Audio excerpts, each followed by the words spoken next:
Black Oni.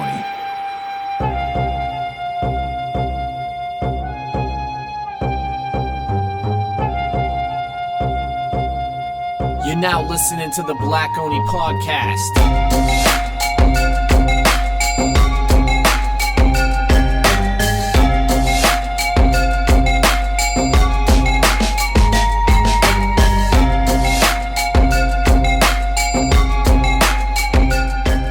Welcome everybody at home on iTunes and both YouTube to another episode of the Black Oni podcast. This is episode 32, and I am joined today by three awesome people.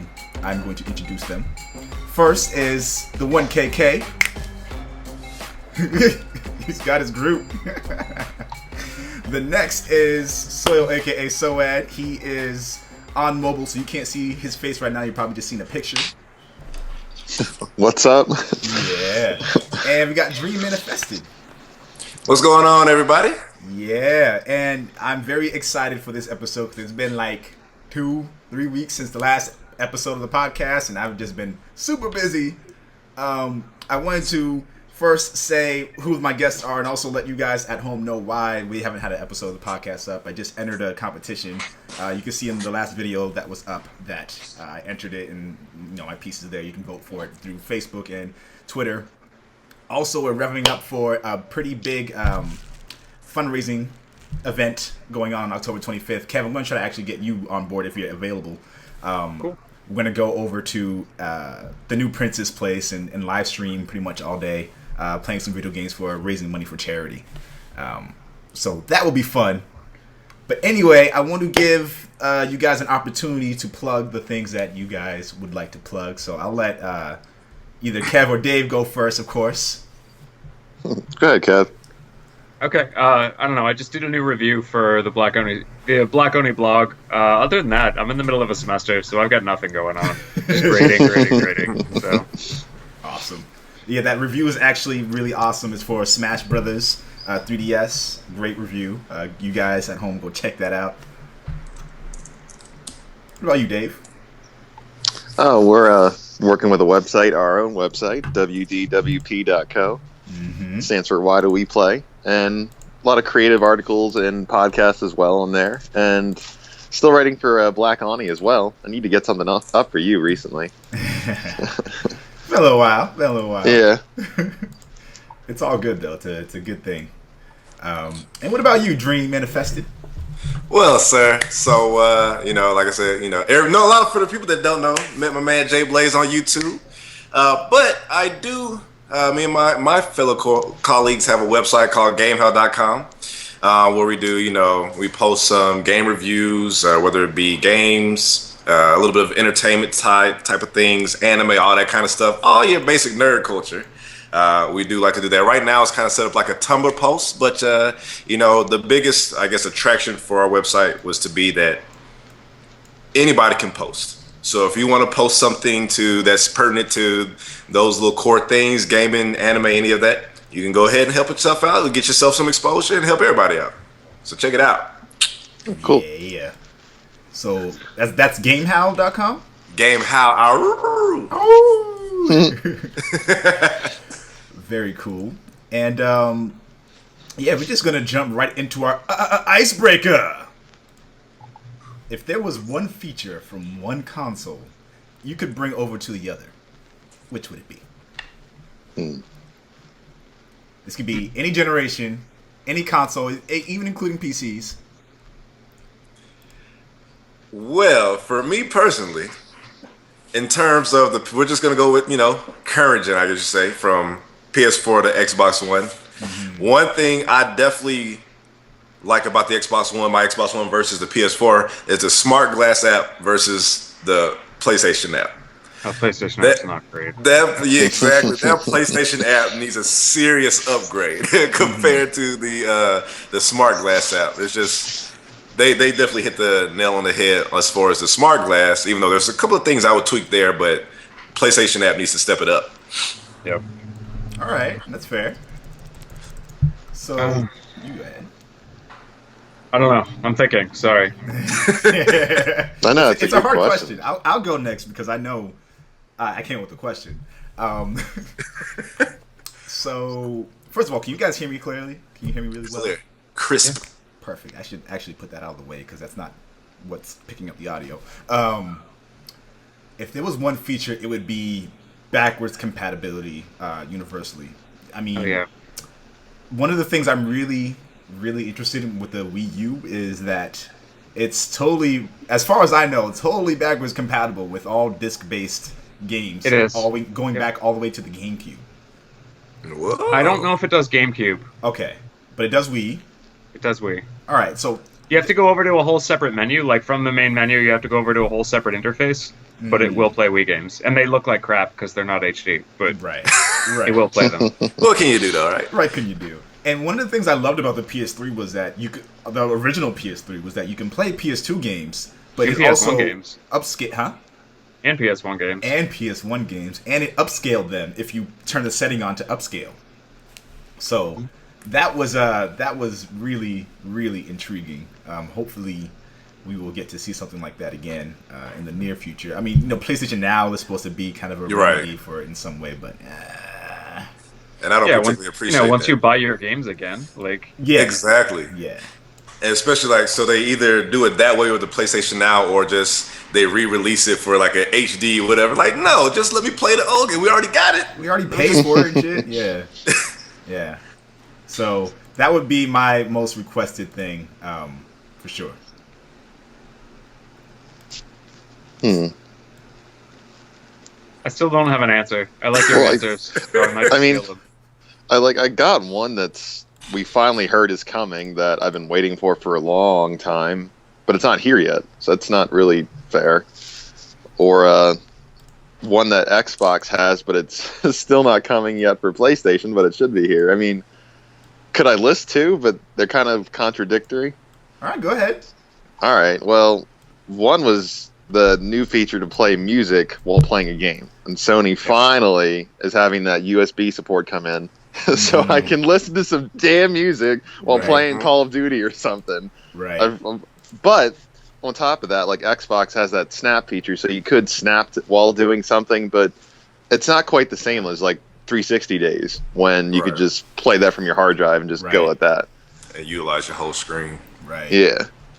Well, the other one was that, which I think the Xbox has, the auto resume feature, where you can leave your game and come right back to where you left off. Yeah, that was supposed to be something that happened a long time ago for PlayStation, but it's coming. It's coming. It has it sort of like you can do a lot without closing your game, and then you can come back to right where you left off. That's true. But it's not quite what they taunted a year ago. Right. No. So I mean, those would be like two kind of for me. Okay, all right. But not a lot of this. I'm still waiting to be able to, have my friend or help my friend with a spot on their game. Still waiting for that update to come out. I also like the game share they talked about at 1.2, where like because you own a game, I can demo it. Like Yeah. Yeah. That'd be pretty cool. I don't know if that's actually ever going to happen. I feel like that was an open-ended promise that's not going to be met. Yeah. I'm gonna have to agree with you on that one. You never know, though. You never know. Yeah. Never say never. Or something like that. What about you, Kev? I'm gonna go with the game share because I just said it and I'm out of ideas.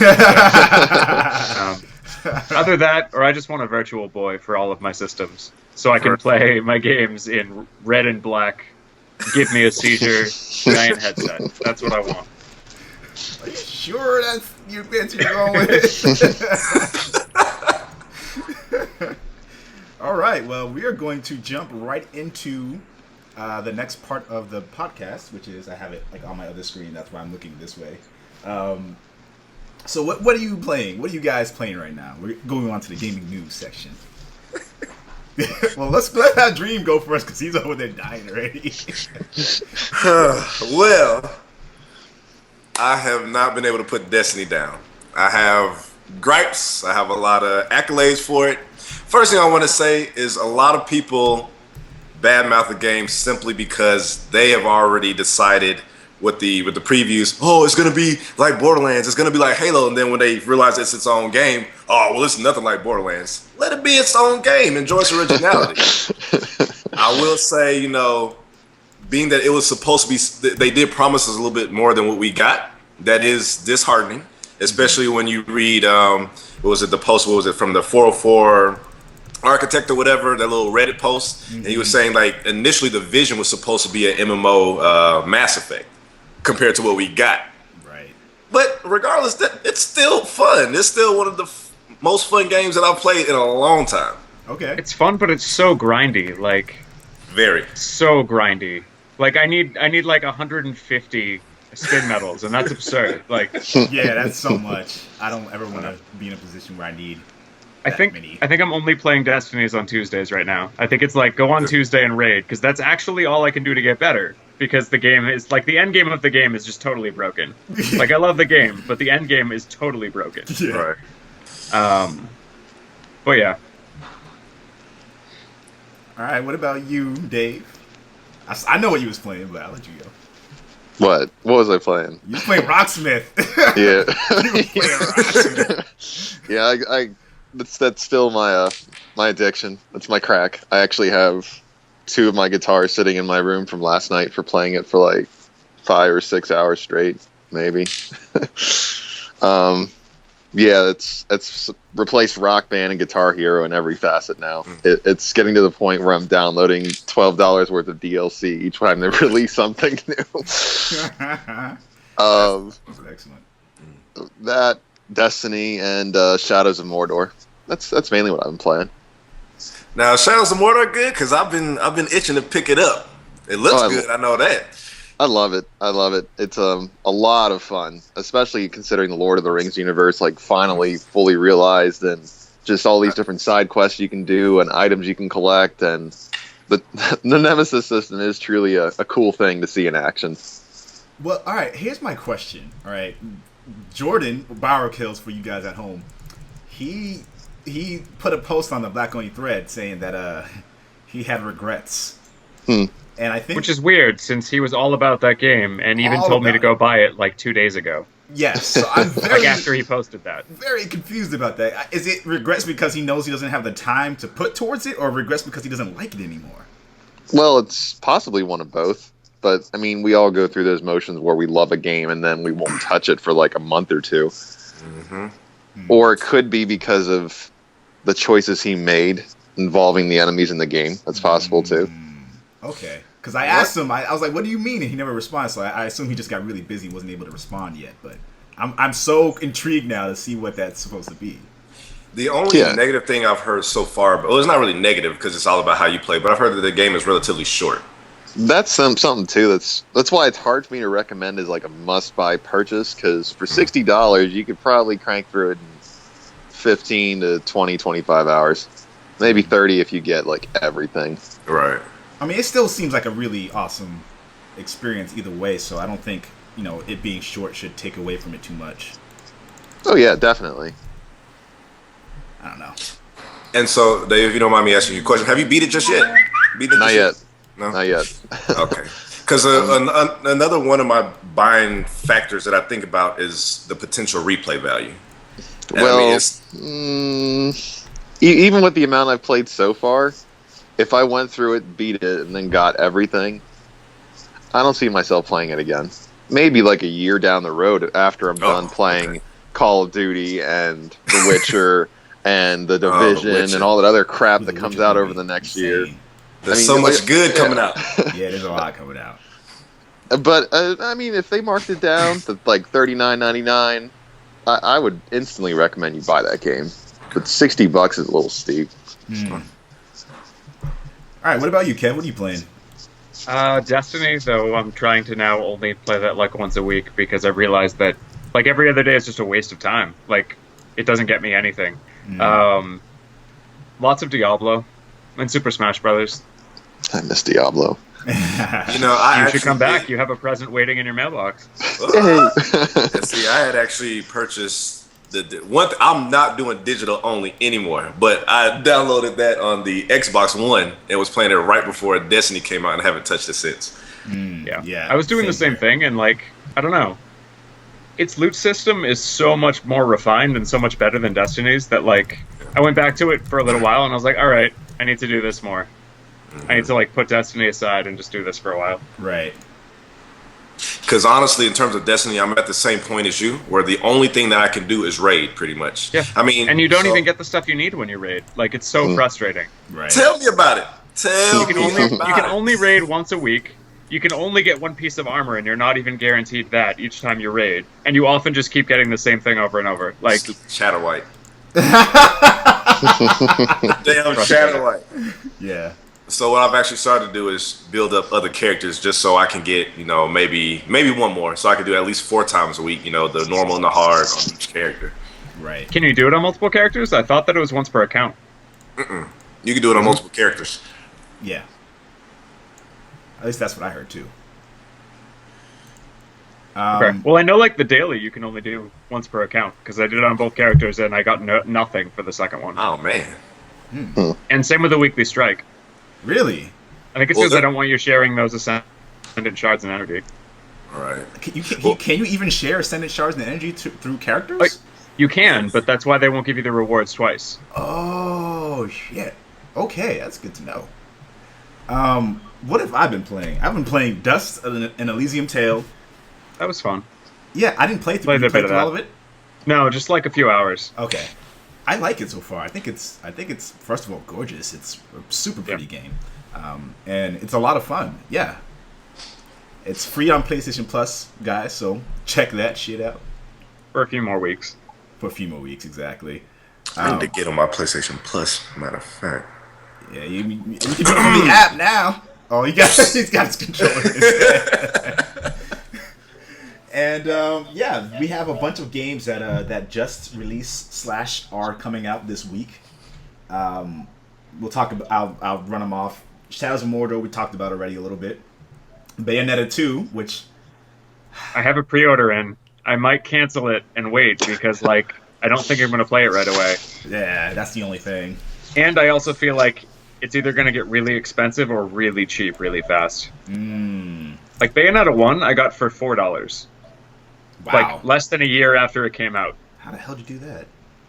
Like after Christmas clearance. Oh, okay, smart. I feel like Bayonetta 2 after Christmas might be really cheap. So what are you playing on the Wii? Because I don't have it yet. I feel like the one thing that I'm waiting for to buy a Wii U is probably Zelda, honestly. I haven't been playing it all that much over the last month. Over the summer, I played a bunch of Mario Kart. Mario Kart's really good. Mario 3D World, if that's the name of it, that one's really good too. I'm looking forward to Super Smash Brothers. They keep releasing more and more about the console version, and it's going to be epic. Like, Fuck epic. up even? possibly. Possibly. Borderline. Borderline. All right. And, I don't know. I want Mario Party too. I really, really want the Wii U Mario Party, and I don't know. It's gone dark, and that bothers me. But Nintendo also very frequently like doesn't publicize things. They're just like, this is now out. Yeah, no, I don't understand why they do that. It makes no sense to me. But then again, what do I know? I'm just a dude. Super Smash Brothers 3DS, we talked about that. Alien Isolation. Which I still want to check out. Yeah. I think I'm gonna wait until either Halloween or wait until like around Christmas to check it out, because people liked watching my live streams and my videos of me playing Outlast, so I assume they want to see stuff like that. Hey, yo, that's just mad loud, bro. My bad. Mobby. Borderlands, the pre-sequel. And I'm not buying that until it comes out on PS4, because it will. Yeah, it's going to. It's absolutely going to. You guys at home who probably missed the post that there was regarding that, it is damn near confirmed coming out on PS4 and Xbox One. Good. And also, it's probably going to be free on PlayStation Plus if it follows the theme of the other Borderlands. It's true. I mean, I would be okay with that. Could just wait long. I mean, in like term. a year, but Yeah. still. Drive Club, which Sony needs to fucking fix. You know, sometimes they make it real hard to be the fanboy. Right. I mean, how do you delay a game by a year and still have it be just as broken? Like, Yeah. what have you been doing for a year? Nothing. A whole lot. Nothing. A whole lot of it. To their credit, it looks gorgeous. Yeah. But looks can only take you so far, you know. Yeah. But I don't know. Hey, shoot, look at me. Come on now. Like I said, it can only take you so far. Oh.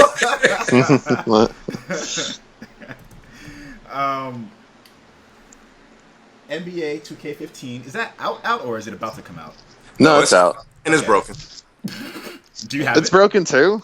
No, like I said, you know, I have Xbox One, so a lot of times I'm on PlayStation, but in my Xbox party. But they're always complaining about trying. I think it's gotten a little bit better now, but in the beginning, definitely, it was a trouble just to make sure they can get into the same courts or whatever. Like they would just be someone would just be standing there, like, "Hey, what's going on?" And then everybody get kicked out. Damn, it's like Battlefield all over again. Yep. Both of you just said it at the same time. That was wonderful.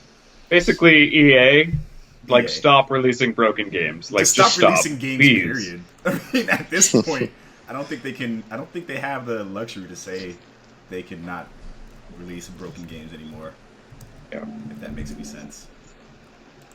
Well, they better stop. If Dragon Age 3 is broken when it comes out, I might cry for like a week and a half. I might be there with you. I might have to cry too because that's. I'm actually really looking forward to that game. Like, you might put me on the podcast and I'll just be crying like a baby the whole time. We have Forza Horizon 2. Which I hear is really good. Yeah, me too. I'm. It's hard again, like you said, Dream. It's hard to be a Sony fan talking about talking about you want to play some driving games and you shit don't even. They make it a little hard when their games aren't working the way they need to be. That's why I just tell people I just want to play the games. I don't care whatever it is. I like to play games. Right. And that's the way it should be. That is the way it should be. And there is this game called Shin Megami Tensei 4, which I've kind of lost count as to like. Do you mean the arena one? Shit just said Shin Megami Tensei 4, so I don't know. Well, that came out like a year ago. So Alright, so I don't. the Ultimate Arena 4 just came out. That might be it. Probably what that is. Or Ultimax, whatever they call it. It's the remake of Persona 4 Arena. That's what it is. Persona 4 I Arena. told you. I told you. Yeah, he was like, "Are you sure?" And I'm like, "I don't know." I was like, I said, this looks a lot like Persona. Well, they folded them together. Like, all the Personas are now the Shin Megami Tensei games. So Yeah. So yeah, we talked about some of the stuff that's coming or is released now. We'll move on to the gaming news section of the podcast. Now, Windows 10 is looking to bring the ecosystem to the Xbox family. I want to hear your thoughts on I guess what that might mean for Microsoft in the long term. If you think this will benefit them, or if this is just more or less a distraction from the fact that they're not really. I mean, their strategy for the last few years has been to try and present like one operating system for their phone, their game console, and your computer and your tablet. Mm-hmm. So I think this is just the next step of that. Like, I don't know. Mm-hmm. Some people like it, some people don't. Right. Nobody likes Windows 8, so I don't know why Windows 10 is going to be any different. 8.1 isn't bad. 8.1. Yeah. I am not Well, no, a like- Windows 8 fan, though. Like, I have Windows 8, it's okay, but like I don't use the start screen at all. Like, I don't know why anybody would. Right. Like, Because they made it? Like, I know. It's there. you would hopefully want to use what they intended you to use, but I do exactly what you do. Like, I don't want to use that shit. I've only barely used it when I was helping my mom set up her new computer, and I was just like, I hate this so much. The only time I've used it is when I want to like keep a messenger up in the corner because you can multitask with Windows apps on your desktop.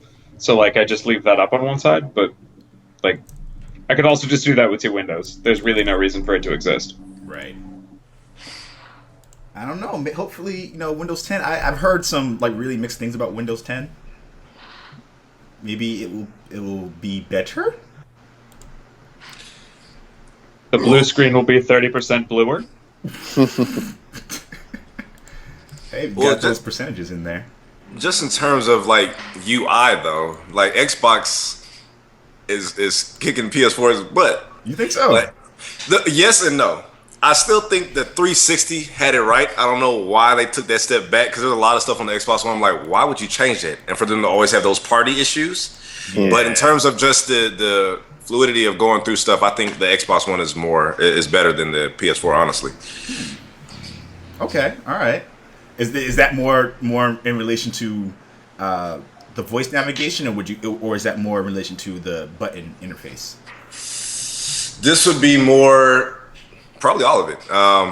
Definitely the voice navigation is pretty good when it's not trying to pick up on your sound when you're not even talking to it. But I mean, it might just because it's just more familiar. The PS4, they're still got a lot of, they're making a lot of updates to it. So there's a lot of things that are going to be changing. They're trying to find that sweet spot for how they want their UI. Mm-hmm. But I mean, it's not bad right now. Yeah. Like it's automatically organized by what you used most recently, so it's kind of clunky. I agree with that. Yeah. That's one of the things they say they are trying to fix with their new update or whatever the fuck. We'll see how that goes. Let me. I'm gonna try. This is gonna be a little tricky. I'm going to press the start streaming button. I wasn't streaming this entire time because I was trying to set it up right. It took me this long to do it, so hopefully the internet doesn't break. Hopefully this is doing what I want it to do. I didn't even see a thing pop up for me to like put a description of what this is in there. So anyway, we're just gonna keep it moving. All right. Big changes to the Xbox One and the PS4 user interfaces. This is what we just talked about. I didn't do as much reading on the Xbox One updates that are coming, but I saw like a month ago. Oh, it looks like it's streaming, and it's streaming really well. Sorry, I just got really distracted by that, and that's really exciting. Anyway, yeah. What are you guys' thoughts on the new changes through that update? I like that they're going to be making the My Library in the PS4 actually useful. Like right now, it's where I go if I've deleted a game and I need to find it again, but it takes forever to load. So I'm looking forward to that actually being useful. Right. I'm just glad they're giving us some of what they promised us. They still have a ways to go, but it's nice to see some change. Long-awaited change is finally coming. Mm-hmm. Definitely. Well, Dave, I know one thing you're definitely happy for, just because you brought up earlier, is that USB music player. Mm-hmm. Yeah. Which it seems so simple, right? Like, why couldn't you just throw it in from the beginning? Right. And my other big thing about that is that why does it have to be a USB? Like, can it be a hard drive? Can it be something saved onto the PS4 hard drive, or does it have to be a USB stick? Because who really has large USB sticks anymore? I believe they said that it has to be a USB. Yeah, that's kind of weird. Like, you can't save music right now. You can't rip CDs. That's not something it will do. Now, I understand not ripping CDs because, one, CDs aren't really used that much anymore. And two, like, sure, you can just borrow a CD from someone and rip it, and then, that's not a good thing, okay? People out there, we're not condoning it. But just taking a look at the Xbox updates, I see most of them, of course, are as usual for Xbox and Microsoft as far as the entertainment side. There's a lot of stuff going on as far as the improvement for TV. Not that I care about that. I mean, it's whatever. They got some snap functions, but I don't see them fixing the party. How long are we in? I'm telling you. You understand, like, every time I try to join a party, I always have to toggle from game chat to party chat, or I have to leave the party and come back in the party, and leave the party and come back in the party. I don't understand what is so broken with the party. What happened? What happened from Xbox 360 to Xbox One that you can't do the party right? I don't know. I heard really good things about. I've used a party system on the 360 and it worked really well, and I use it on PS4 and it works really well. So I don't understand why this was such a hard thing for them to figure out.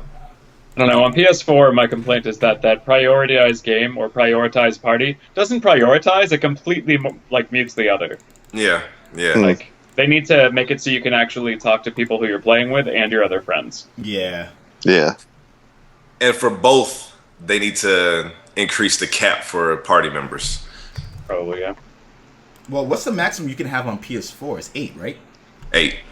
And I believe it's 8 on Xbox too. I think.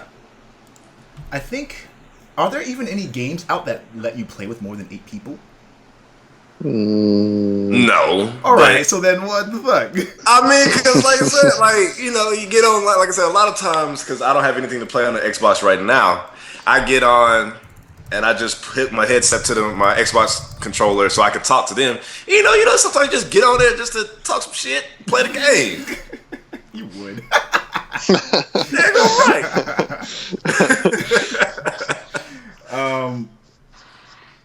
Yeah, I think the changes are good. I think there's a lot of them on the list that I saw for both of them. So I'm looking forward to getting hands on. I'm hoping that they don't end up breaking anything anymore, because software tends to do that. Yeah. When do you think we'll be getting the updates? I'm assuming this is the beginning of the month. So, like, the first Tuesday in November. Oh, God. That's close. It's close to Call of Duty time. That is close to Call of Duty time. If they fuck And they that better up, not, they better not mess it up. I'm saying. Oh, I'm going to lose my shit. Yeah, I'm happy about that, actually. And so we are now live on Twitch. I just wanted to let you guys know. I'm going to share this with... I'm so excited I got this to work. You don't understand. But anyway, yeah, let's move on to the next thing. Evolve. All right, we talked about this before on the Black Only podcast quite a bit, actually. And I've talked to you guys individually about this as well. And I'm a very big supporter of developers having enough time to work on the projects that they need. But goddamn, this game is being delayed over a year. This is Evolve was coming out in 2015, October 2015. I'm just wondering, like, they've had playable demos of this game at events for, like, 6 months already. Like, are they completely redoing it? I don't know. And that's what scares me, is because the way Destiny turned out, with what we thought we were going to get from, you know, the first demos and all of that, and then by the time it comes out, it's just a completely different vision. I'm really hoping that it's not happening with Evolve. I mean, I don't know what, you know, what just the type of game it is, what there could be to change like that, as far as story or anything, but I don't know. I don't either. That's I don't know. They just better not. I mean, I don't. From what I understand, it's not really going to be a huge emphasis on story anyway. Right. Yeah. But I don't know. I mean, I'm wondering if it's just a move to make it like a big item for holiday sales next year. Right. Because February release, like, we already have a bunch of February releases this year, which is strange. So I feel like it's crowded. So if you're going to move it, you might as well move it all the way to holidays. Right. That could be it. Which sucks. That makes sense, though. Because, like, there was nothing to play this summer, and now there's too much. Like, It's way too much. if releases were spaced, they'd all sell better. Like, all of them. Yes, absolutely. Yeah. They all want to try to make that November, December rush. And I understand to an extent that, like, you'll be able to sell it at the highest price around the hottest time of the year. But at the same time, I mean, there's, like you said, there's all these months leading up to that where there's, like, maybe a few games to be excited about versus, you know, everything coming out all at once. Like, if something good is coming out in, like, July, everybody's going to buy it because there's nothing else to buy. Whereas if something Christmas that in looks July. promising is coming out in, like, end of October, it's competing against 50 other things that look promising. Right. Whatever. I'm not a publisher. Not yet. Oh. Nah, I'm just fucking around. You never know, though. You never know. For you guys just tuning into the live stream, just know that I'm looking to my side because I have like a shit ton of stuff going on screen, and I have my agenda on this other screen right here. You know, the PS4 again outsells the Xbox One last month, regardless of the fact that certain analysts, I am going to say Michael Pachter definitely said that he predicted that the Xbox One would outsell the PS4 and for September. And that's just not true. And we've had this discussion before on the podcast, and in relation to like our daily lives, sales don't really matter that much for us. But over the long run, they do. Yeah. Like, that's why there's no non-Nintendo games on Wii U right now, except for Bayonetta, because, like, nobody bought a Wii U. Yeah, this is true. I mean, I bought one, but, you know. Yeah. I want to do it, but Go ahead. Do it. no. I'm saying I want to buy the Wii U. I want to. I really do. I do too. But there's not like the only thing I'm gonna play Zelda and Smash. But what else?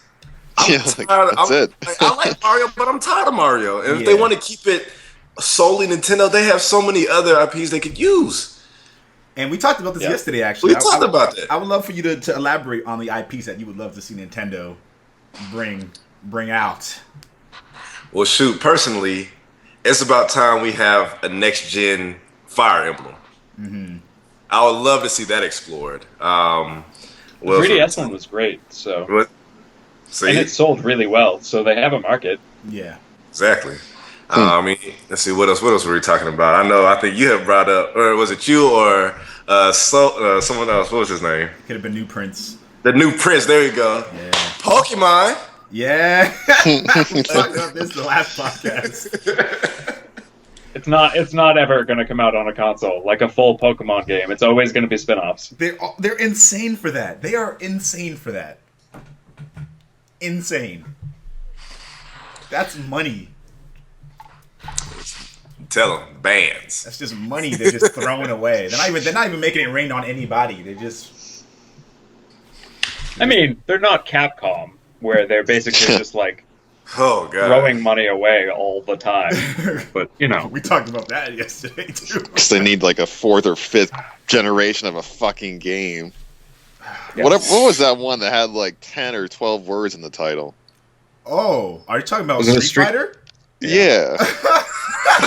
Yeah, what was that? Street Fighter 2 Final Ultra Super. This is really the last one. Mega Mix 17.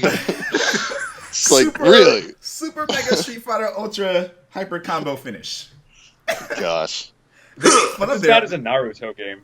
Oh my god. I remember. Naruto games have the longest titles.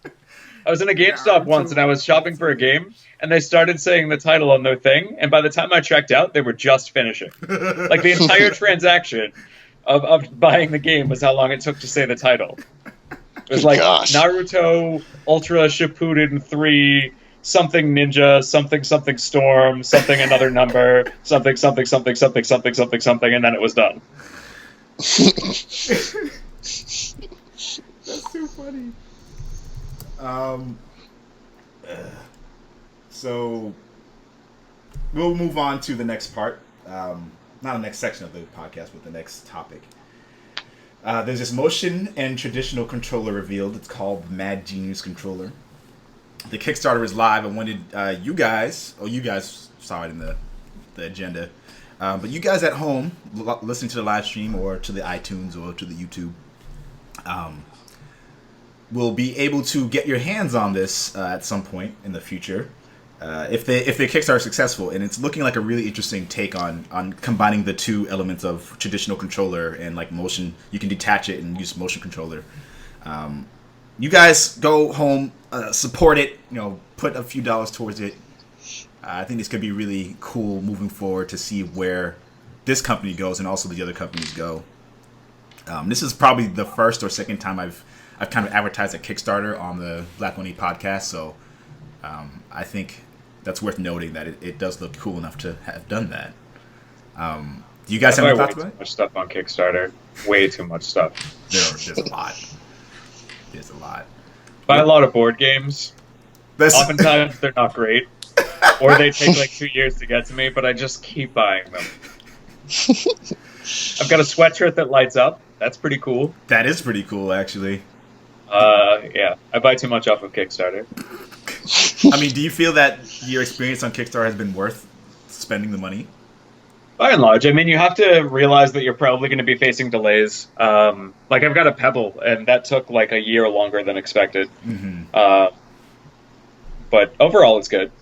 Oftentimes, you can get stuff like, especially when it comes to games, you can get a lot of rewards for the different stretch goals or the different loyalty rewards that you'll never see anywhere else. Right. Like, one of my games, if you want the expansions that you got from the Kickstarter, you have to buy them for like $12 a piece on Amazon, and I just got them for free.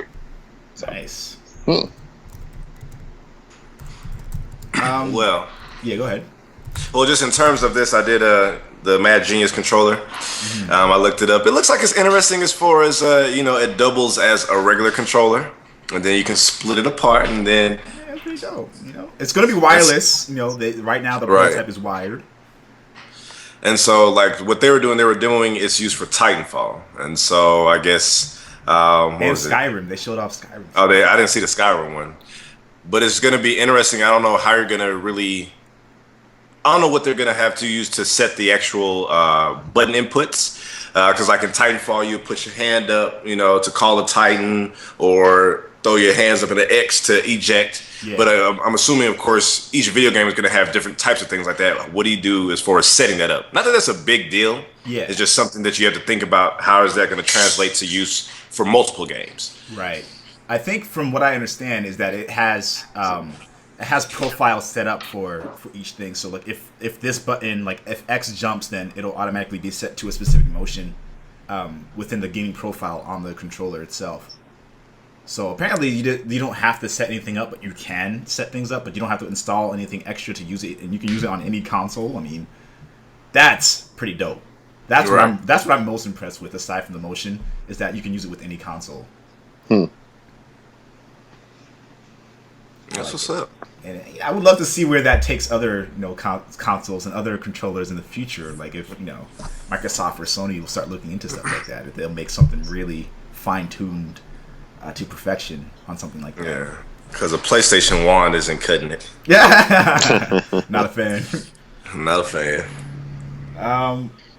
And we talked about Smash Brothers already, but we didn't talk about the actual numbers that Smash Brothers pushed.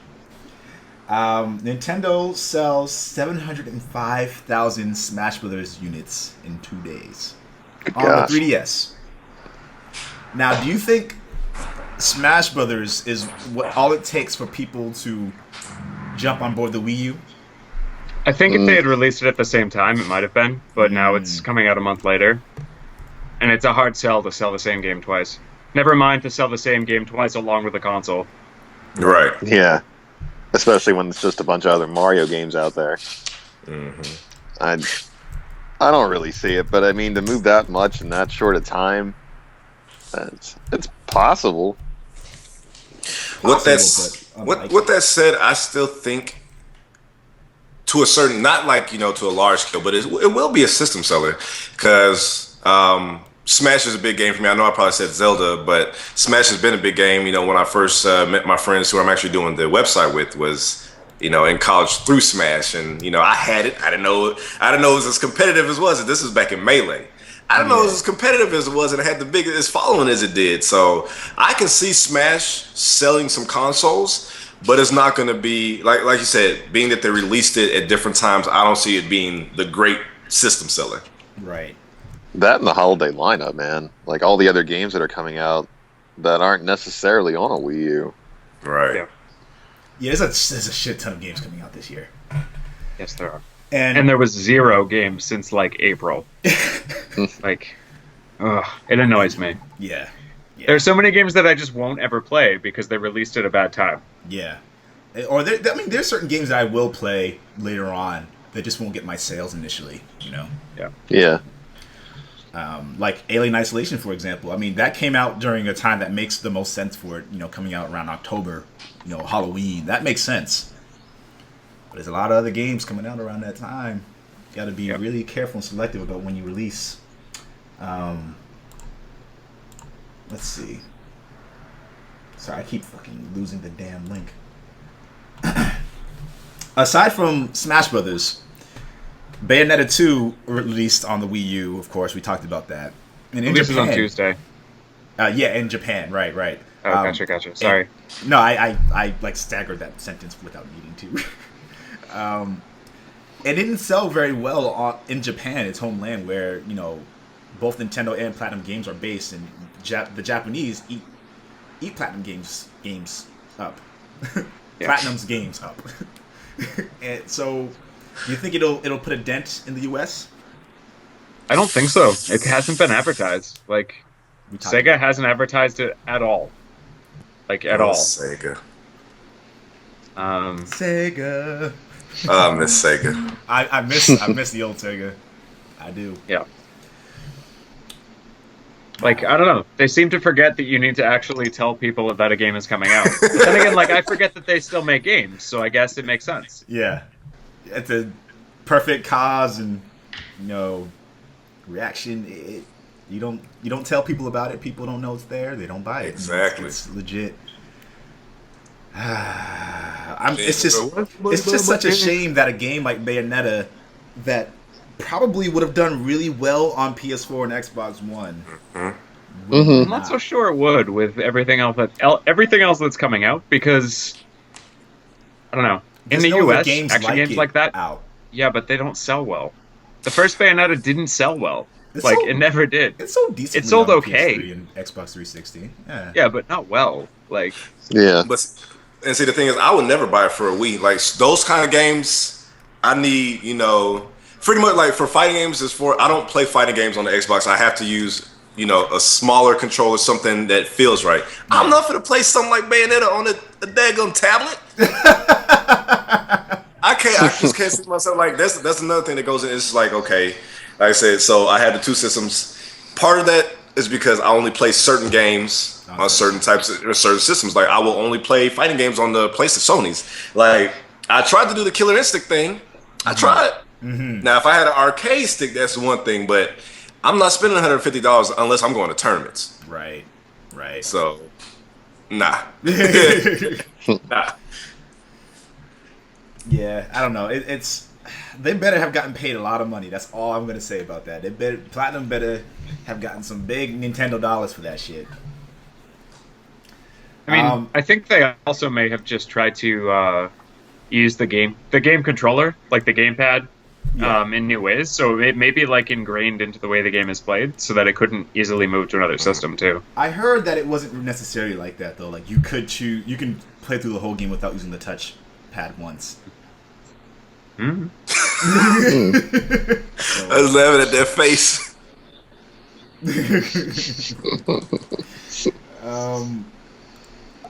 Next thing is Crytek is apparently open to Rise on PS4. Do you think that them coming out and saying that kind of helps mark the rise of the death of third-party exclusives? No, not at all. No, I think it's because that company's bleeding money, and they're still trying to find a way to push their products. And it didn't do that great on the Xbox One. I mean, it was a fun game, but it's not a $60 fun game. And it's no for them. No. All right, that's fair. And see, the thing for Crytek is, all their games are visually stunning, but they still leave a little something to be desired. Yeah.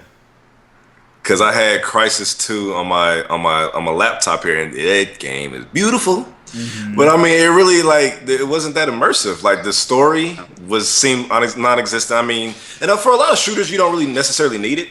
Right. But even with the gameplay, it just it's only so much. Right. It felt hollow. Like, it felt very derivative. Like, I don't know. Yeah. I mean, we got Crysis 3. I want to say for free.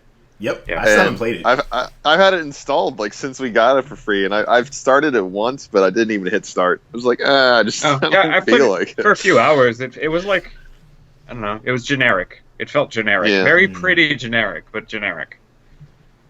Kind of like Killzone. Ugh. That was a waste of money. Oh, that was a waste of money. You think so? It was a pretty waste of money. It was a pretty waste of money.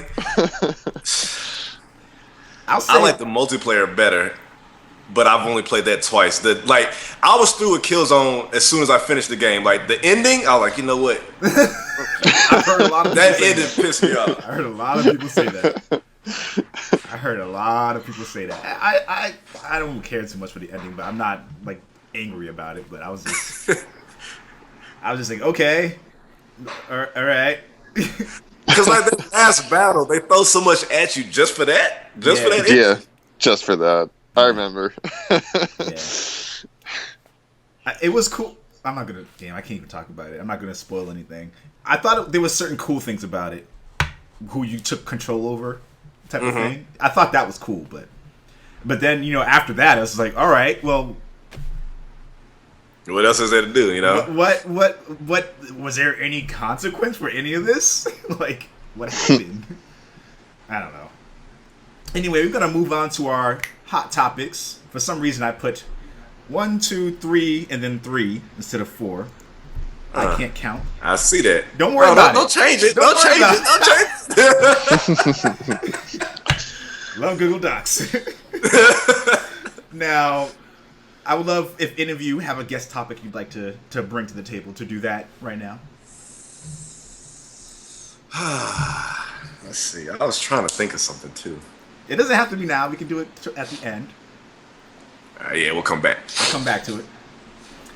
Now, do you think VR will really be the next big thing in gaming? Go ahead. You go ahead. I'm ready. You ready? That's a deep sigh. Yeah, you go ahead. No, because unfortunately we've lost a lot of our posts on the website, but VR is definitely, I want to say it's right around the corner, but it's definitely on the verge because there's so many things that have been that are in the process of being completed that'll definitely work well with each other. You do have the Oculus Rift, and everybody's going the way of trying to have the headset first. So you got the Oculus Rift, you got the Morpheus, and whatever other peripherals are coming out for that. As I was telling Blaze earlier, and excuse me, I'm sorry, I lost my train of thought. But the Air Rig, which is a vest, and the vest it vibrates. It has the subs in it, so it'll vibrate from the level of like a feather to getting hit in football. So you got your immersion. You got your immersion for goggles, while you're in there. Then you can feel stuff. Then you have the Omni Mill, the Omni treadmill, that you're walking around, and then you got your stuff like the Mad Genius controller. Yeah. So all of these together, it's gonna be clunky at first, but it's it's necessary for the first step. Wire. It's necessary for the first step. And when you think about, I don't know if you guys are in the anime. Okay, I think that was on my guest topic. But you're in the anime, you got stuff like Sword Art, where all it is just a little headset that kind of tests your nervous system, which I don't know how I feel about that. But if we're even going to get to something like that, these kind of steps are necessary, and it's time to take the jump out there. I mean, virtual reality, if you remember, what was that movie? Was it First Kid? First Kid with Sinbad. With Sinbad? Yes. At the very end, he's at the little arcade and they got the little thing. We thought that was VR, and that's years ago. It's about time that we've taken another step. Mm-hmm. A decade later or more. Yeah. So I think it's time. Okay. All right. What about you, Dave? Well, I think that the tech is there. It's going to be a little bit. The idea of that they're all trying to create us into super soldiers also enters my head. Yep. I mean, they're giving us everything they need. Like, can you imagine Battlefield or Call of Duty using all that shit? I can. What's that movie called? War? When they were doing that? Yep. With Gerard Butler? No, that was the game. That was Gamer. No. That was Gamer. No, not that one. Yeah, That Gamer, yeah. That one too, but it was an older one. It was supposed to be more of a comedy. What was a comedy. That Robin Williams movie with the toy factory. Yeah. Is that Toys? Toys, I think? Yeah, Toys. Maybe. Mm-hmm. Yeah. But I don't know. I feel like it's a hard sell still. Like, yeah. I don't know. It's still clunky. Like, I don't know. The idea of wearing a helmet for hours on end to play a game is not appealing. Not at all. No. I will. To be fair, I will say that people likely said the same thing about headsets. And Sure. I love wearing these. I'm wearing them now. See, I would still rather not wear them, like if I'm not talking to people. Okay. Yeah, I'd rather just sit down and play my game, and I don't think anything. Yeah. I mean, for me right now is going to replace a controller. Just, I can't see that. Yeah, I too much enjoy using a controller, but again, that Mad controller, Mad Genius controller is a good hybrid between the two. You can switch on the fly to using motion versus using a standard controller. I think that's a really smart idea. Yeah. So I think advances in technology like that will allow you to bridge that and take away some of that clunkiness is going to be a really huge first step for getting people involved in VR. And see, the crazy thing about that is, yeah, we have to have these peripherals to use it for the first step. But true VR isn't going to shine if we ever get there until there is no periphery, until you truly are the controller. But they still have to figure out how movement works in a system like that. That's the big problem. Yeah, I mean, the exactly. Omni treadmill is a good solution, but at the same time, you're like, Exactly.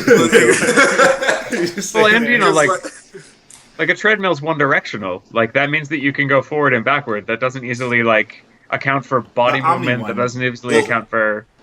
Well, the Omni is actually like a little basin, and so you have to like wear special shoes, or whatever. Yeah. But you can go any direction. Yeah, I got a little That still doesn't account for like I don't know. Like games require you like if we want to have full actual movement in games, like you're going to be swinging your arms, you're going to be moving your head, you're going to be like dodging things, and I don't know. Unless you're going to wear like a mocap suit, which seems delightfully awkward. I don't know how Let's that's suit gonna up to play games. I mean, that'd be kind of cool though. Got an armor on and shit. Like, yeah, I'm ready. Let's do this. Yeah, until you have like multiplayer and you're like, all right, my turn's done. Let me unzip and you can put this clothing on. Here you go. It's a little sweaty, but here. I think it's going to be interesting to see where this goes. Did either of you have any other thoughts before we move on to the next topic? When it comes to VR, I just had too many thoughts, so we might as well go ahead and move on. You're excited, though. The only other thing, Looking forward to it. price. Price, However yeah. much it might cost. Exactly. And I was thinking like, especially at this point, to have all that, that shit's gonna be expensive. That's a couple grand. And it's big, so like you need a lot of space Sorry. to dedicate to it too. Like, and that immediately cuts out like a big consumer base that like lives in a small apartment. Like, where are you going to put this treadmill and this helmet and this gloves and this other thing and all this other stuff? Like, I don't know. Yeah. Not to mention that it costs like a year's rent to buy it all. Yeah, that's going to be probably the biggest thing, especially in this day and age. I mean, I think technically we're out of the recession, but people are broke out They here. don't got that kind of money to drop on that. Yeah, exactly. So they got to get their price right. I mean, I want We'll be Sword fine Art once they Online drop minus the murder. I want Sword Art Online, but like we're not there yet. Minus the murder. Exactly. And of course, we've talked about reviews a lot in our Black Only podcast thread. Talked about it in a bunch of videos, and on the Black Only blog there are reviews as well as on GameHow. So, Polygon and DualShockers both pull reviews after they've published them. Polygon, most notably because of who they are and their infamy reputation amongst gamers. They pulled their Drive Club review to update to give it a lower score. And I think it's really interesting. I think they originally gave it like a 7.5, and now they gave it a 5.5. And a lot of that's attributed to the connectivity issues. Mm-hmm.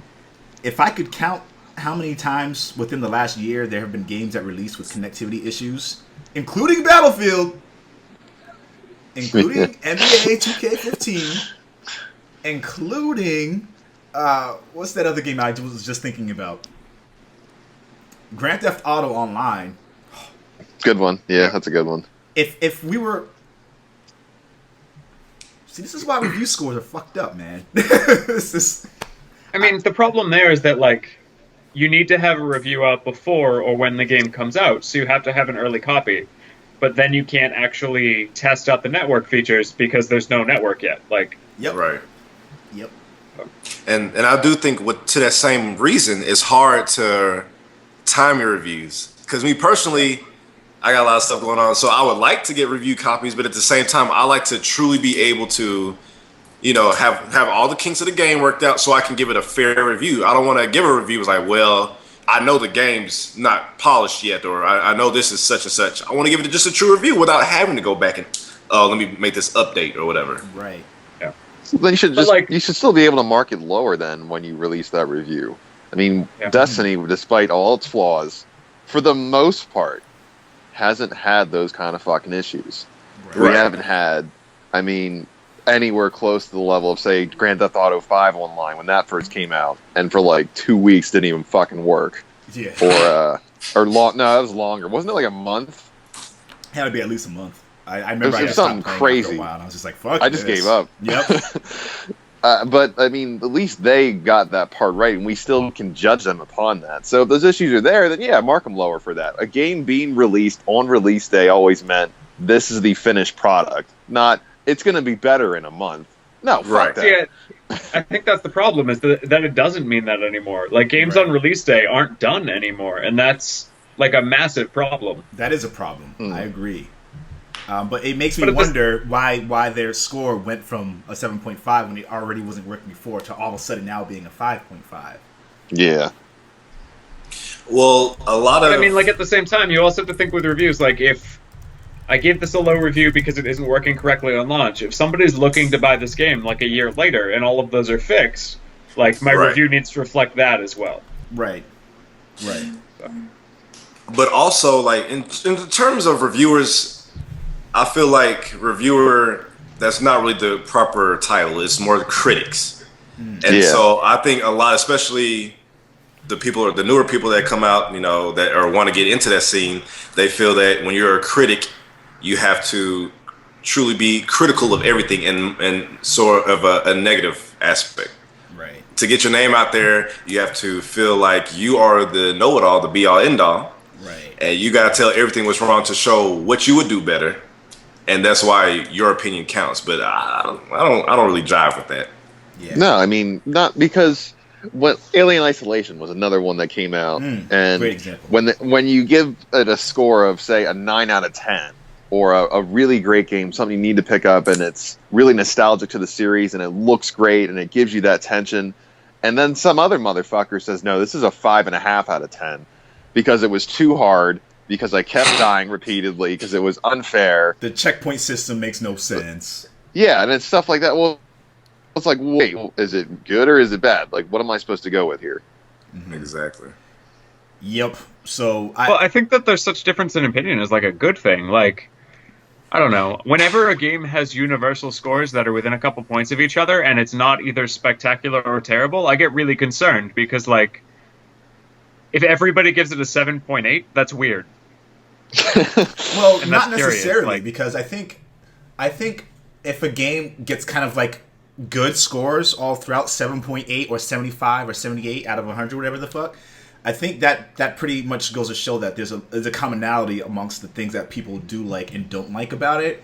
And if they can identify what that is, and that is consistent throughout, then you have a pretty good understanding of like what works and doesn't work from a universal standpoint.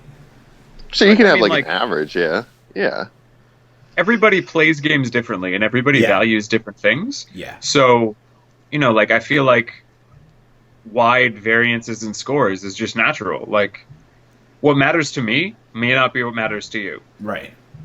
So that's just sort of the way it is. To that point, I think it's more important to kind of note what's said as facts about the game or nuances. Like the reasons behind it. The reasons behind it more so than the actual numbers, because people of every outlet has their different ways of using numbers. And so, like, if you look at the IGN review and the GameSpot review of Alien Isolation, we'd use this as an example again.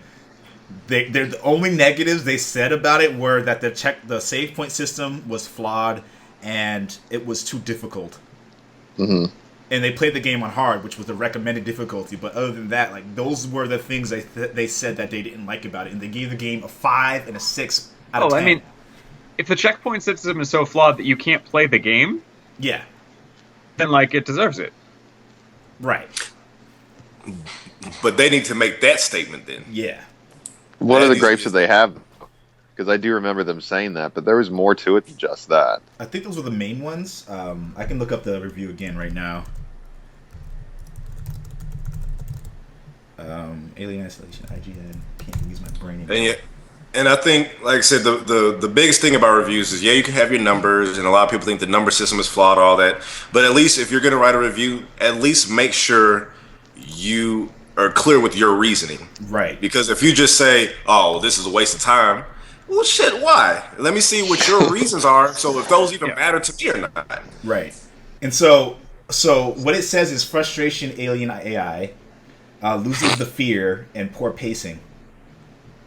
So yeah, I think those are all legitimate concerns. Those are legitimate concerns, but they did in their review also see that they did play the game on hard, and that was their recommended thing. Apparently, other people who have played it on normal didn't feel like those were issues that went above the stellar presentation and genuinely unnerving aspects of it. And those are the other positive things that they said about it. So, I've played games with poor pacing before, and that wasn't enough reason to severely negatively score a game. I don't think. It's just something you dislike. It could have been better. Yeah. But if the gameplay is still there, then it's still there. If the visual's still there. One thing, what was I finna say? Oh, I'm tired of people griping about difficulty. Look, gaming has become so casual. It's so everybody friendly, which is a good thing. But at the same time, stop complaining about difficulty. If it's too hard, then don't play it. Well, I think there's different kinds of difficulty. There's difficulty where like it's challenging but it's doable, and then there's difficulty where it's just cheap and it feels like, I don't know, like it's impossible to actually play. There's a couple of fucking instances in Destiny I could think of right now that I don't like that. Like I said, I appreciate what they did with the AI, but I can't gel with that splash shit. The splash because shit when the enemy can't see you, when the enemies can't see like the hydras, but they're just steadily blowing up your spot just to get that damage. Yeah. No, I'm like, leave me alone. Screen just shaking. Yeah. See, and that's what I'm talking about. Like, if a game has that sort of difficulty throughout, then I think that is a big problem. Yeah. Whereas if a game is just like challenging, but like after a couple tries you can do it every time, then I think that that's a good thing. And from what I understand of Alien Isolation, that's what that's like. So I haven't played it, so I don't know. I've just read a lot about it. I gotta try this. I gotta figure it out for myself. Yeah. I've been conflicted about this since they first came out the title. They broke my heart with the last fucking trash Aliens game they came out with. Colonial Marines. Ugh. That was terrible. And DualShockers, they pulled their Evil Within review as well, but their reason was different. Their editor-in-chief kind of pulled it back because it wasn't reflective of the quality of reviews that they wanted to put out there. And to your point, Dream, when we were talking about getting those reviews out, as soon as possible, but also like trying to keep in mind that you want to play it when it's in its best state. There's this tendency within the industry to get your review out as soon as possible because the first person out there who gets the review out will Get the instantly views. have the hits, instantly have Yep. the views. And the beauty and the beast of that is that we will, as consumers, see that sooner than we would have if we would just buy the game. But at the same time, you have to wonder all the time, like how much time they actually had to play the game. Because like another example of Destiny, the game came out, and reviewers only had it maybe a couple of days before the game was released, and for you to really enjoy the game, there has to be a lot of people playing it. Right. So I don't even know what the solution is for something like that. And just in Destiny's standpoint, their reviews were negative more so just about the game itself. Not so much saying, when they had the information of what the game was supposed to be. Yeah. It wasn't so much of that. It was that, this game isn't this, but they weren't, because they were holding it to a standard that wasn't to be, Like from the jump.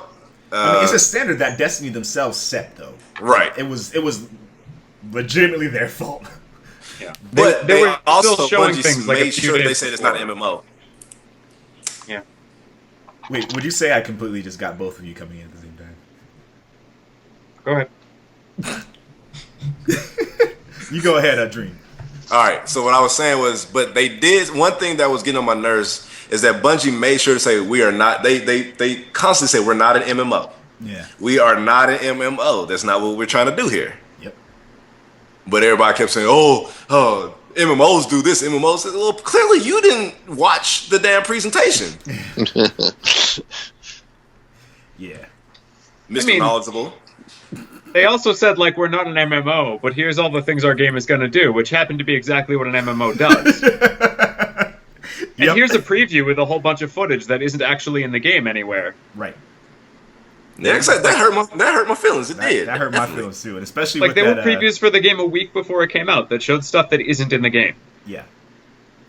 And that link I put in the Facebook thread, the podcast Facebook thread, in addition to the one that Dream actually shared with me, pretty much like detailed what went wrong with that game, and it's a damn shame. Essentially, for you guys at home who don't know what happened, the main writer for the game ended up leaving because of disagreements between what people wanted out of the game, and they were supposed to be a huge project. It was supposed to, like Dream says, it was supposed to be like a Mass Effect, MMO style game, and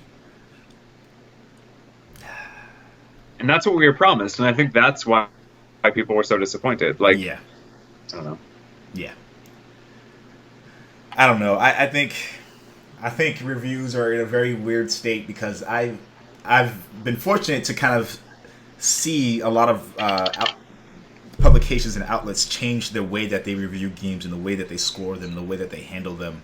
But there's still so many of them out there that are in it for not only the wrong reasons, but also like are just straight corrupt.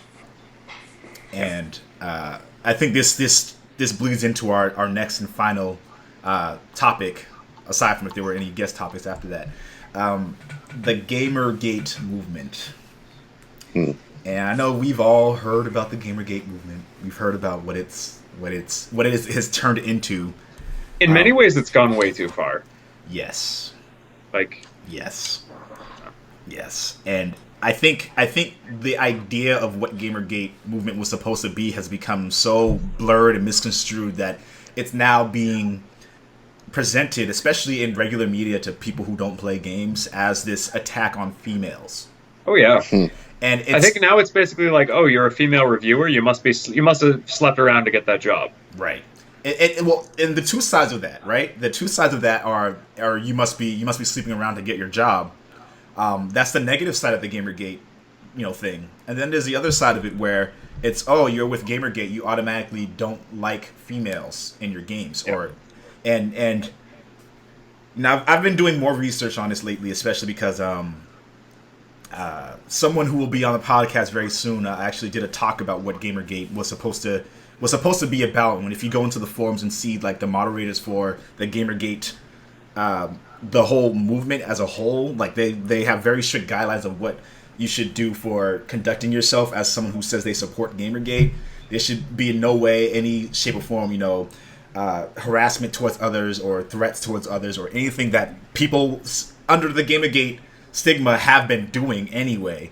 The idea was for it to shed light on this corruptness that we've been talking about before, and the suspicions that people have had for so long about these major publications and these major gaming sites taking all these underhanded under the table deals with publishers and situations. Yeah.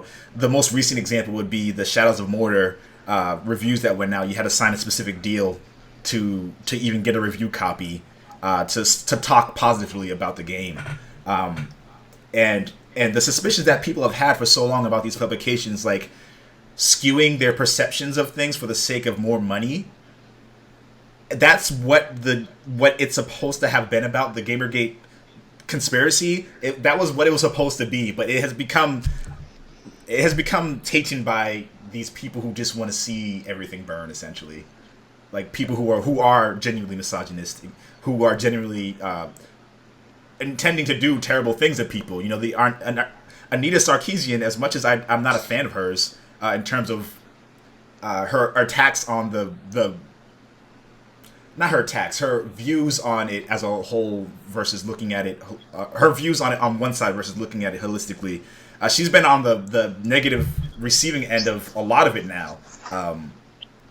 She's gotten various explicit threats on her life and the well-being of other people as a direct result of this, and it frustrates me to know that there are people in our community who are willing to even say stuff like this. And I think, like, I don't know, that's sort of the negative stereotype of gamers always, are just, like, the people that just want to talk shit on everyone and make everybody else feel terrible. That's why Destiny doesn't have voice chat, according to them, like you said, with people that you're actually friends with, is because they don't want that. And I think that that's a legitimate concern. Like, the gaming community, just like the Twitter community, is a place where people love to just bully everyone. Yeah. That's just the online community in general, though. Especially like YouTube gaming, they just have trolls everywhere. Like it's the norm to be a troll. But it's just stupid. It's not a good thing. That's the problem. Trolls. Yeah. It's upsetting because I know there are a lot of people who are really behind the Gamergate movement as before it became what it is now. And so forgive my ignorance, but because I've been trying to read it real quick because I haven't really checked it out, determining which direction Gamergate was going. Yeah. Now, is Gamergate supposedly, because what I'm reading real quick right here, just skimming, it was supposed to be something kind of for like the hardcore gamer aspect, or just gamers in general? It depends on how you define a hardcore gamer. So, like, if you're someone who plays games regularly, that can be considered a hardcore gamer to some people. I think it's supposed to be a movement for anyone who calls himself a gamer in that sense, that they play games regularly. A way to kind of shed light on the stuff that's just going on.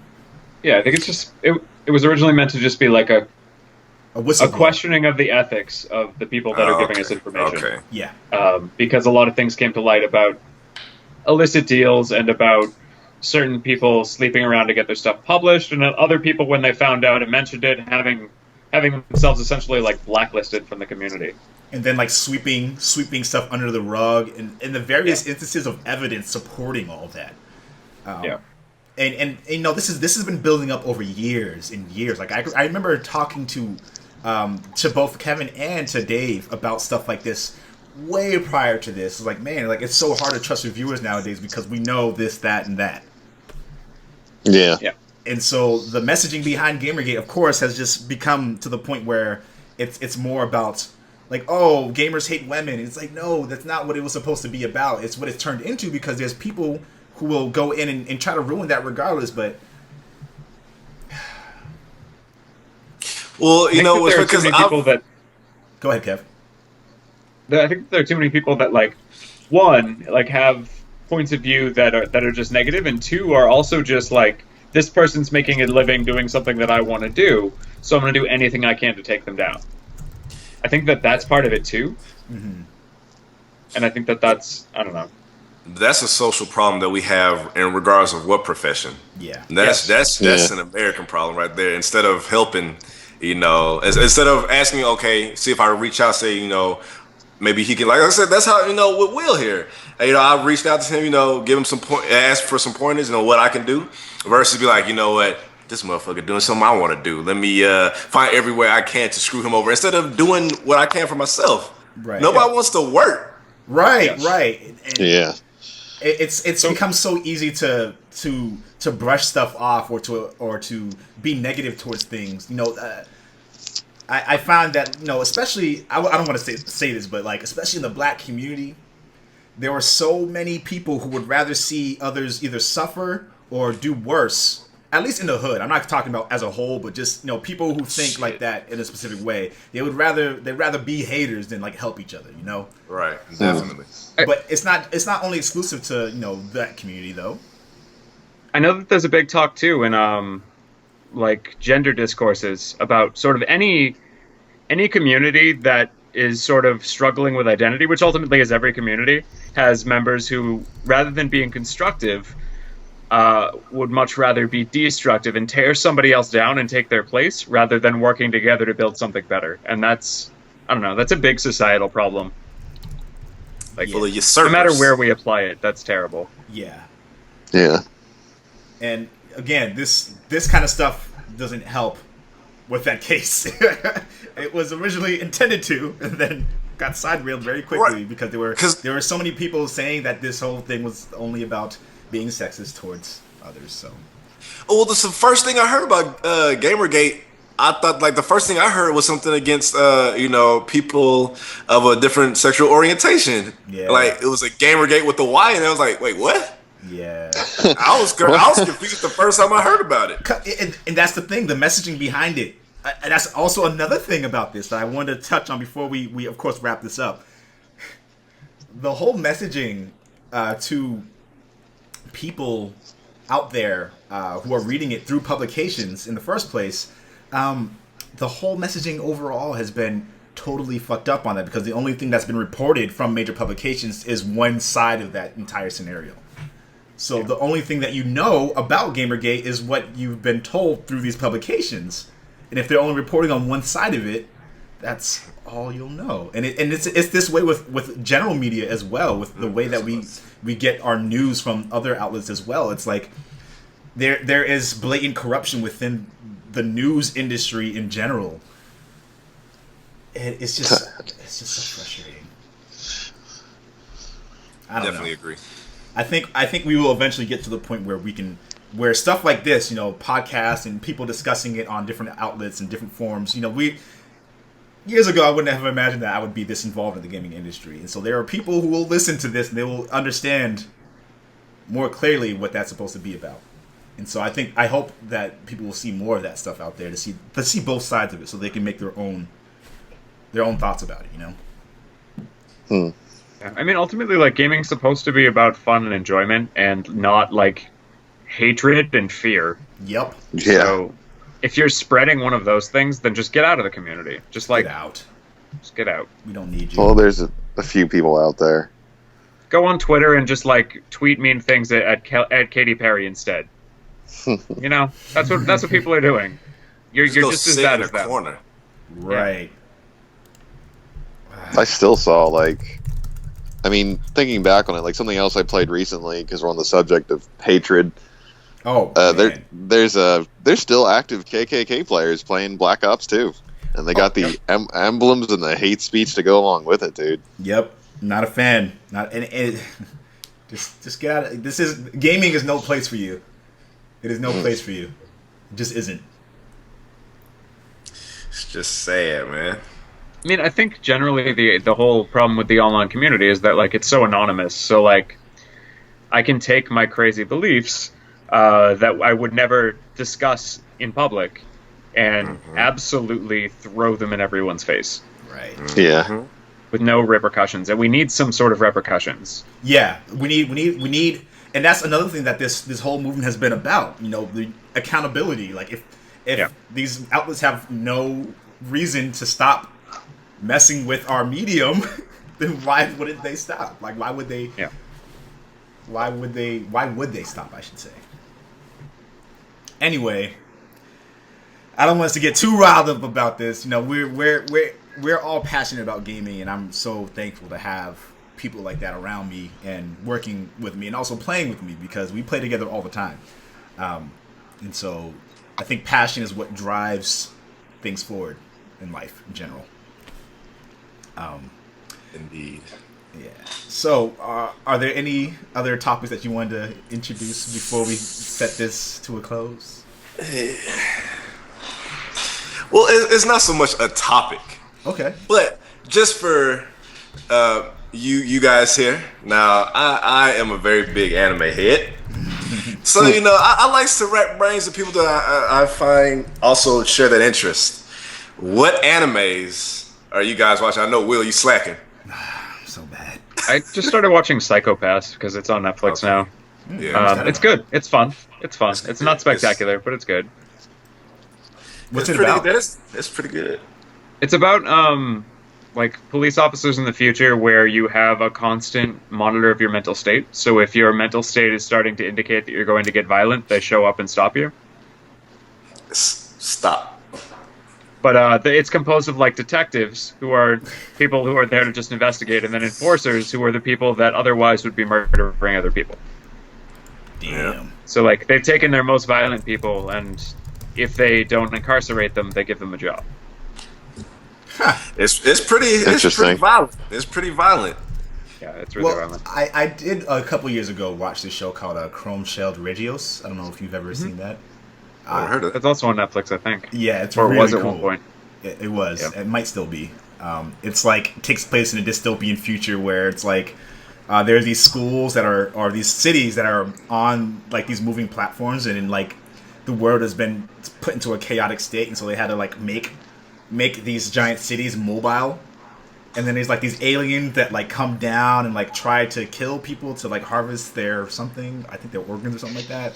I don't remember because it was a while ago, but I just remember like that was one of the last anime that I saw that was really great. Aside from, I didn't finish Attack on Titan.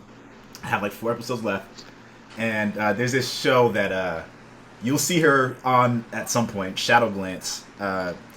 She told me about called Tenjo Tenge, which is like it's weird to explain. It like takes place in a school setting, but they're martial arts schools, and then like. It's a long story, but it's pretty interesting. There's swords and fighting And boobs. and boobs. Yeah, I just pulled it up. Well, the manga Anime. apparently is very much. I don't think you need to say that. I think that's implied. That's implied. The manga is very much more so Fan service. fan servicey, but the show also has its moments. Yeah, they just finished History's Strongest Disciple. History's Strongest Disciple. Yeah, the manga just finished for that. I don't know if you was watching that. History's Strongest Disciple, Kenichi. I didn't see that. I might have to check that out though. There's a lot. Like I'm bad. I just got Crunchyroll, so I burned through stuff. And I'm like, okay, what's next? Nice. about I you? watched The Devil is a Part-Timer too. I watched recently because that's really funny. Like It is. it got less good as the series went on, and the ending where it is right now on Netflix is terrible. But it's really funny. Like I don't know. The story of that one is that like the devil to escape. He's like losing a battle, so he opens up a portal to our world and takes his lieutenants with him. But then when he gets to our world, like he just starts working at a McDonald's and gets really into it. Like really into it. And he's also a nice guy. Like, And apparently, the devil and Lucifer are not the same people. Oh, go figure.